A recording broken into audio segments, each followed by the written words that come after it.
साईं भक्त और आर्य की नोकझोंक। आर्य, ये तुम्हारा साईं बाबा पाखंड से ज्यादा और कुछ नहीं है।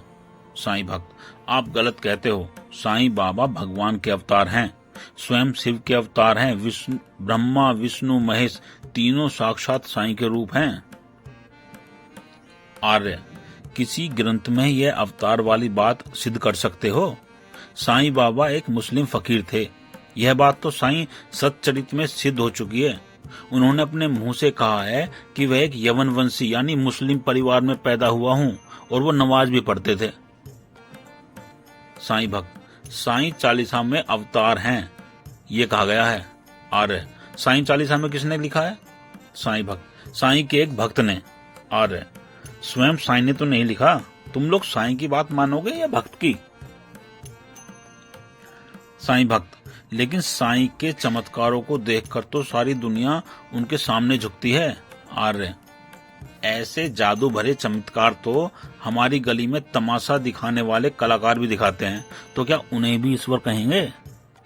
साईं भक्त, जी नहीं, वह कहां और हमारे बाबा कहां?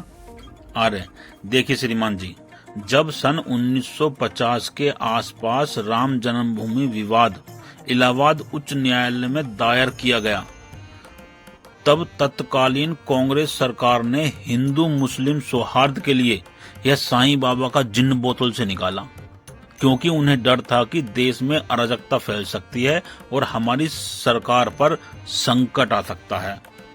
साईं भक्त तुनक कर बोला, आप गलत कह रहे हैं, साईं बाबा तो उससे पहले से पूजे जा रहे हैं।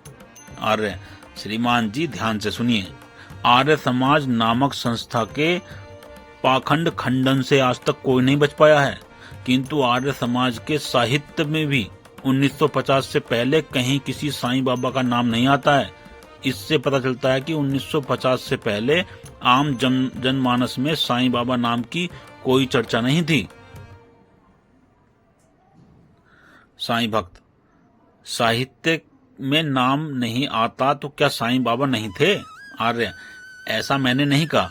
मैंने कहा है कि जिस रूप में आज आप लोग मानते हो उस रूप में नहीं थे, अर्थात धार्मिक जगत में कहीं उनका नाम नहीं था। साईं भक्त, आखिर आपको साईं बाबा में क्या बुराई नजर आती है? आर्य, क्या आपको साईं बाबा का जीवन चरित्र पढ़ा है? साईं भक्त, हाँ पढ़ा है। तो? आर्य, क्या उसमें नहीं लिखा है कि साईं बाबा चिलम पीते थे, मांस खाते थे, नमाज पढ़ते थे? साईं भक्त, हाँ लिखा है। तो?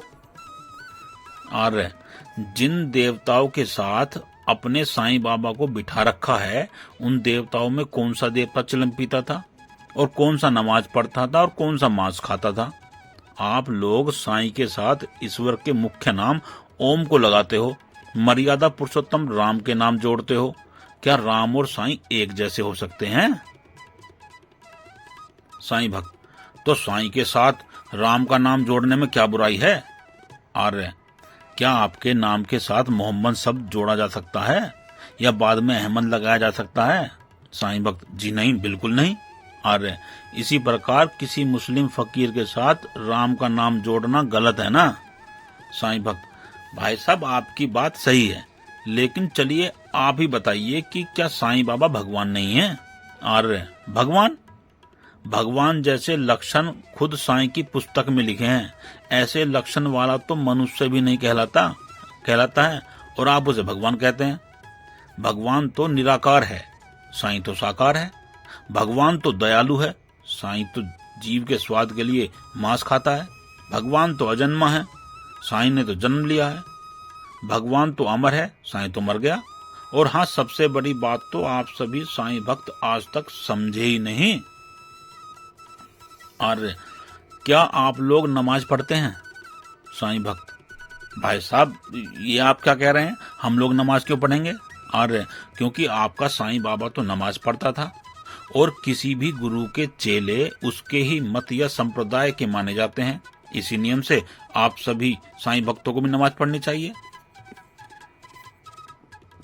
शायद यही उद्देश्य पूरा करने के लिए साईं बाबा को भगवान के रूप में प्रचलित किया गया है, जिससे कि लोग इसके अनुयायी बनकर धीरे धीरे अपने धर्म को छोड़कर मुसलमान बन जाएं। धार्मिक रूप से बगलाकर हिंदुओं को मुसलमान बनाने की इस प्रक्रिया को अल तकिया के नाम से जाना जाता है। साईं भक्त, भाई साहब आप कौन हैं जिनको इतनी सब जानकारी है? जो भी हो, आपके तर्कों का मेरे पास कोई जवाब नहीं है। आपकी बातों से मेरी आंखों पर पड़ा साईं नाम का पर्दा तो हट चुका है। अब कृपया करके मुझे अंधेरे में मत छोड़िए, मुझे सही रास्ता तो बताइए।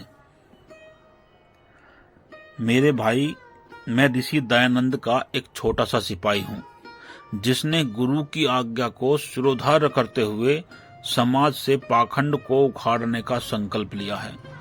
अविद्या को दूर करके विद्या का प्रचार का कार्य करता हूँ। आर्य समाज के विद्वानों के साथ रहता हूँ। अपने धर्म ग्रंथ, वेदों को, दर्शनों को, अभिलेषों को पढ़ता हूँ, जिससे सत्य को जानकर असत्य को छोड़ने में सहायता मिलती है। साईं भक्त नहीं, अब वेद भक्त मेरे भाई। वेद का मार्ग ही कल्याण का मार्ग है। जिस दिन संसार के सभी लोग आपकी तरह सत्य को जानकर वेद के मार्ग पर चलने लगेंगे, उसी दिन संसार सुख से परिपूर्ण हो जाएगा और सब सुखी हो जाएंगे। मेरे प्यारे आर्य बंधुओं, हम सबको चाहिए कि साईं बाबा जैसे अधर्मी व्यक्ति के अनुयायी न बनकर राम और कृष्ण के अनुयायी बने, वेदों के मार्ग पर चलें, ईश्वर सबका कल्याण करेंगे। सभी आर्य बंधुओं को मेरा नमस्कार। मैं आपका मित्र सागर राजपूत। आशा करता हूं कि यह वीडियो आपको पसंद आया होगा। मित्रों, मैं सभी से अनुरोध करता हूं, इस चैनल को सब्सक्राइब करें, लाइक करें।